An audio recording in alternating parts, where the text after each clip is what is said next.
धन्यवाद देती हूँ कि आप प्रतिदिन के संदेश को सुनते हैं, पढ़ते हैं और औरों के साथ भी इसे शेयर करते हैं। प्रिय दोस्तों, यदि आप अपने जीवन में परेशान हैं, हताश, निराश हैं या कोई समस्या से होकर गुजर रहे हैं, तो यकीन मानिए आज का वचन आपके लिए है। बाइबल कहती है मत्ती रचित सुसमाचार अध्याय 14 आयत 27 में, यीशु ने तुरंत उनसे बातें की और कहा, ढाढ़स बांधो, मैं हूँ, डरो मत। हमेशा जीवन में हम इसलिए समस्याओं में नहीं पड़ते क्योंकि हमने मूर्खतापूर्ण गलतियां की हैं, लेकिन कई बार परमेश्वर हमारे जीवन में कठिनाइयों को आने देते हैं ताकि वो हमें स्मरण दिला सकें कि हमें उनकी कितनी जरूरत है।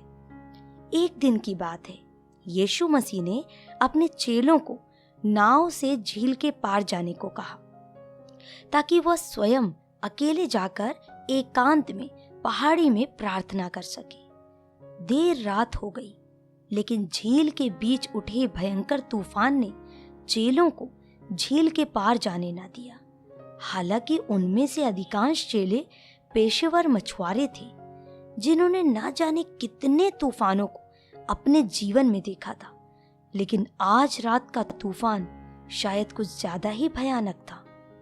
लगा जैसे नाव को पलटकर ही रहेगा।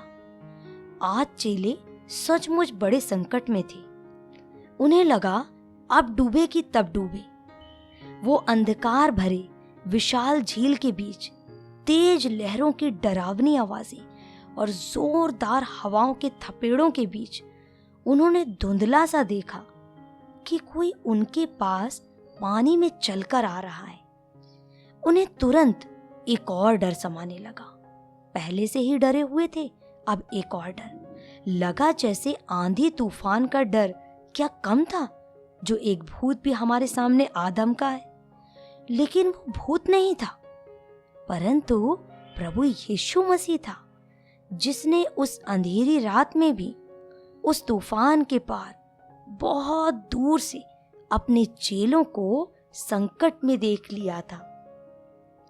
शायद उसने मुस्कुराते हुए उनसे कहा होगा, ढाढ़स बांधो, हिम्मत रखो, डरो मत, मैं हूं। डरने की कोई जरूरत नहीं है। हमारे जीवन में भी कई बार अनेक प्रकार के आंधी तूफान आते हैं। कई बार हमारी मूर्खतापूर्ण निर्णयों के कारण, कई बार अनजानी गलतियों के कारण, लेकिन कई बार इसलिए क्योंकि हम प्रभु की आज्ञाओं को मान रहे हैं। कारण कुछ भी क्यों ना हो, लेकिन विश्वास रखें, वो आपको उन तूफानों में हमेशा फंसे रहने नहीं देगा। वो तूफान आपका कुछ भी नहीं कर पाएंगे। उसकी निगाहें आपके ऊपर ही लगी हुई हैं। फिर चाहे कितना भी अंधेरा क्यों ना हो, हवाएं कितनी भी तेज क्यों ना हो, वो आएगा और सभी तूफानों और आंधियों को अपने पैरों तले रौंदता हुआ आएगा और कहेगा, डरो मत, मैं हूं, हिम्मत रखो, मुझे तुम्हारा ध्यान है। प्रिय दोस्तों, यदि आपके जीवन में इस प्रकार के आंधी तूफान या भयंकर लहरें उठ रही हैं और लग रहा है कि जीवन रूपी नैया डूबने वाली है, आपका जीवन संकट में है या आप खतरे में अपने आप को पा रहे हैं, यकीन मानिए आपका प्रभु आप पर दृष्टि किए हुए है और वो आपसे कहता है, डरो मत, मैं हूं। दोस्तों, यदि आज का यह संदेश आपको प्रेरणा दिया है, हिम्मत दिया है और आशीष दिया है, प्लीज इसे लाइक कीजिए और इस वेबसाइट को औरों के साथ शेयर कीजिए। संदेश को औरों के साथ बांटिए।